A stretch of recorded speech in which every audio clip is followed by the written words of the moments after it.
بسم اللہ الرحمن الرحیم۔ قرضاوی اہل سنت کا بہت بڑا عالم ہے،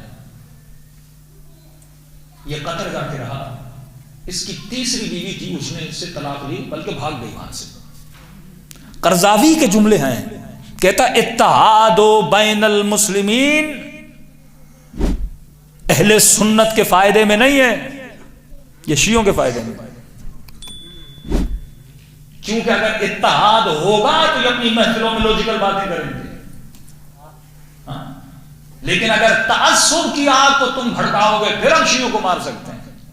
یہ بار بار تعصب کی آگ کو کیوں بھڑکایا جاتا ہے؟ کیونکہ میدان تعصب میں آپ کبھی بھی لوجیکل بات کسی کی نہیں سنتے، لیکن اگر اتحاد کا ماحول ہو، شیعہ بھی مجلس میں آئے، سنی بھی مجلس میں آئے، سارے مسلمان آپس میں بیٹھ کے ایک ہسٹوریکل بات پہ لوجیکلی گفتگو کریں تو کسی نہ کسی نتیجے پہ تو پہنچیں گے نا، کیونکہ دین میں تعصب نہیں ہے۔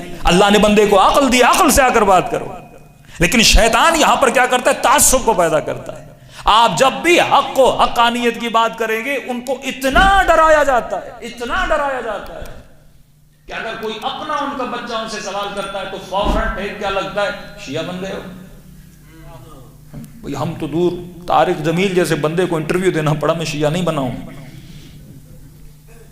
اتنا ڈرایا جاتا ہے، شیعہ بن گئے ہو، شیعہ بن گئے ہو، محمد علی مرزا شیعہ بن گئے ہو، مولانا اسحاق شیعہ بن گئے ہو، کوئی سوال کرے شیعہ بن گئے ہو۔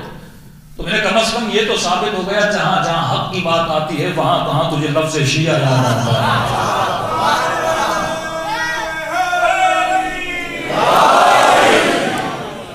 تو مسلمان کو سمجھنا پڑے گا مجھے کس جگہ پہ، مجھے کیوں بحث و مباحثے سے روکا جا رہا ہے، میری فکر کو کیوں تالے لگائے جا رہے ہیں۔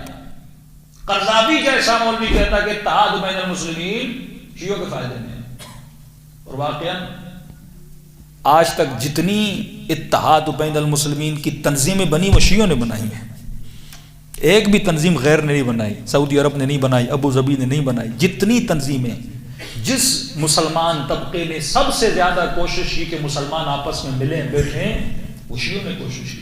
سب سے بڑی تنظیمیں شیعوں نے بنائی، کہتے ہمارے نقصان میں کیوں نہیں دلائی جاتی؟ کیونکہ دشمن جانتا ہے اگر میں ان کے وجود میں تعصب کو ڈالوں گا تبھی مسلمانوں کو توڑ سکتا ہوں۔ اب سنیے، ابن ابو العوجاء نقل کرتے ہیں، جناب مفضل میرے چھٹے امام، امام جعفر صادق علیہ السلام کے صحابی ہیں،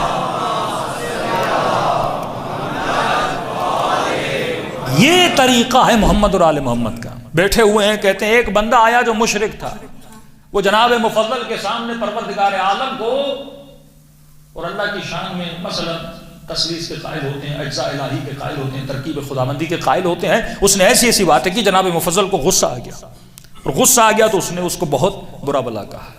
تو وہ شخص کھڑا ہو گیا، اس نے کہا مفضل اگر کوئی لوجیکل بات کرنی ہے تو مجھ سے کرو، میں یہ گالیاں نہیں سنوں گا، یہ برا بلا کہنا تمہارا نہیں سنوں گا، اگر مجھ سے کوئی کلام کرنا ہے تو کلام کرو، اگر واضح دلیل دو گے تو میں تیری دلیل کو مان لوں گا۔ وہ کہا مفضل اگر تو جعفر ابن محمد کا دوست ہے تو میں نے جتنی باتیں یہاں کی ہیں اس سے زیادہ باتیں ان کی خدمت میں کی تھی، لیکن انہوں نے مجھے اف تک نہ کہا۔ کہ اگر ان کے ماننے والے ہو تو اخلاق تیرے اندر انہی کا ہونا چاہیے۔ انہوں نے نہ کبھی مجھ سے مجادلہ کیا نہ کچھ کیا، پہلے کمپلیٹلی میری بات کو سنتے تھے، سننے کے بعد مجھے مختصر مفید ایسی دلیل دیتے تھے کہ مجھے لاجواب کر دیتے تھے۔ کہ مفضل اگر تیرے وجود میں اخلاق ہے تو انہی کا اخلاق ہونا چاہیے، رفتار ہے تو انہی کی رفتار ہونی چاہیے۔